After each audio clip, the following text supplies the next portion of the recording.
এই যে যাদের জন্য আল্লাহ জান্নাত বানিয়েছেন তাদের দ্বিতীয় আয়াতে একটা মজার কথা বলেছেন, ওয়াল্লাযীনা ইযা ফাআলু ফাহিশাতান আও যালামু আনফুসাহুম যাকারুল্লাহ ফাস্তাগফিরু লিযুনুবিহিম ওয়া মান ইয়াগফিরুয যুনুবা ইল্লাল্লাহ ওয়া লাম ইউসিররু আলা মা ফাআলু ওয়া হুম ইয়ালামুন। আল্লাহ জান্নাত বানিয়েছেন কাদের জন্য? মুত্তাকিদের জন্য। মুত্তাকিরা কারা? যারা সবসময় আল্লাহর পথে ব্যয় করে, টাকা কম থাক বেশি থাক, ক্রোধ সম্বরণ করে, মানুষদের ক্ষমা করে। এরপরে এমন কথা বললেন যে কথার খোলাসা অর্থ হলো যারা গুনার কাজ করে।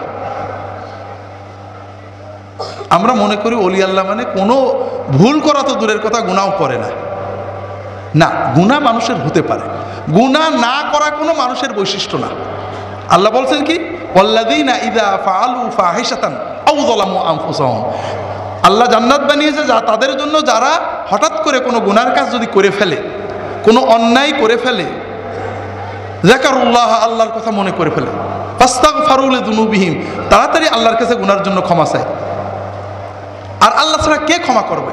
ওয়া লাম ইউসিররু আলা মা ফাআলু, তারা ওই গুনাহটা কন্টিনিউ করে না, আজ করলাম কাল করলাম পরশু করলাম এরকম করে না, তাড়াতাড়ি তওবা করে। যারা গুনাহ করলে তাড়াতাড়ি তওবা করে, গুনার উপরে ইসরার করে না, গুনাহকে কন্টিনিউ করে না, তাদের জন্য আল্লাহ জান্নাত বানিয়ে রেখেছেন। আল্লাহ অন্য আয়াতে বলেছেন, ইন্নামাত তাওবাতু আলাল্লাহি লিল্লাযীনা ইয়া'মালুনা সুআ বিজাহালাতিন সুম্মা ইয়াতুবুনা মিন কারীব। আল্লাহর উপরে দায়িত্ব হলো ওই সব লোকের তওবা কবুল করা যারা হঠাৎ করে আবেগে না জেনে ভুল করে অস্থিরতায় গুনাহ করে ফেলেছে, তাড়াতাড়ি তওবা করে।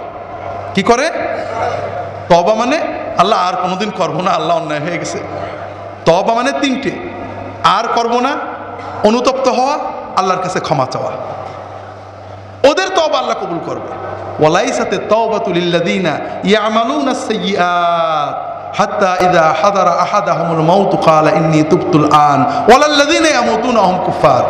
আর যারা পাপ কাজ করতেই থাকে, ঠিক আছে আর একটু সময় যাক, দেরি হোক, বয়স হোক, এইভাবে পাপ করেই যায়, যখন মউত আসে বলে যে আল্লাহ আমি তওবা করছি, ওদের তওবা আল্লাহ নেবেন না। আপনারা বলবেন যে হুজুররা তো বলে বা হাদিসেও আসে মৃত্যু জাকান্দানি শুরু হওয়ার আগ পর্যন্ত কবুল হয়। হ্যাঁ, যে সবসময় তওবা করেছে, মরার আগে কিছু হয়েছে, মরার আগ পর্যন্ত আল্লাহ কবুল করবে। আর আমরা যারা বাংলাদেশের মানুষ গুনাহ করে করে জমায়ে রাখি যে মরার আগে তওবা করব, ওদের ব্যাপারে আল্লাহ বলছে না, এদের তওবা হচ্ছে না। কাজেই আল্লাহর রাস্তে বলি, গুনাহ জমায়ে রেখেন না ভাইরা, প্রতিদিন তওবা করবেন, দ্রুত তওবা করবেন, নিয়ত করবেন আল্লাহ আর আমি করব না, চেষ্টা করবেন। আবার যদি কোনো হয়ে যায় আবার তওবা করবেন, গুনাহ জমিয়ে রাখবেন না। আল্লাহ তৌফিক দান করুন, আমিন।